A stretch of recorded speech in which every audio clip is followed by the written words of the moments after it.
എന്തുകൊണ്ട് ഉടമ്പടി എത്രയും വേഗം നിറവേറ്റാൻ ഒരു വ്യക്തിയുടെ നിലപാട് എന്താണ്?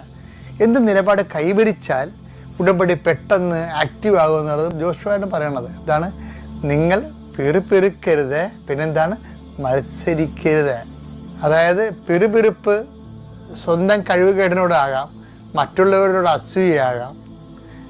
അതുപോലെ മത്സരിക്കണത് ദൈവത്തെ മാറ്റി നിർത്തിക്കൊണ്ട് ജീവിക്കാൻ വേണ്ടിയുള്ള ബോധപൂർവ ശ്രമമാകാം. അതെല്ലാം ഉടമ്പടിയിൽ നമ്മുടെ വില്ലത്തരങ്ങളായിട്ട് വരും. ഈ ഉടമ്പടിയിൽ വരുന്നൊരു വിഷയമാണത്. അതുകൊണ്ടാണ് മാറായിലെ വെള്ളം കഴിക്കാൻ കാര്യം. അനുഭവിക്കാൻ യോഗ്യതയില്ല അവന്മാരെ. പിറുപിറുത്താൽ മത്സരിച്ചാൽ വെള്ളം കിട്ടിയാലും കഴിച്ചു പോകും. നിസ്സാരമല്ലേ ഈ പിറുപിറുപ്പേ. മത്സരം അങ്ങനെയാണ്. നമുക്ക് ജോലി കിട്ടും, നമ്മൾ കല്യാണം കഴിക്കും, പക്ഷെ സമാധാനം ഉണ്ടാകത്തില്ല. മക്കളുണ്ടാവും, അവരത് നമ്മൾ അനുസരിക്കത്തില്ല. എന്താണ്? ദൈവത്തോടുള്ള മറുതലിപ്പാണ്.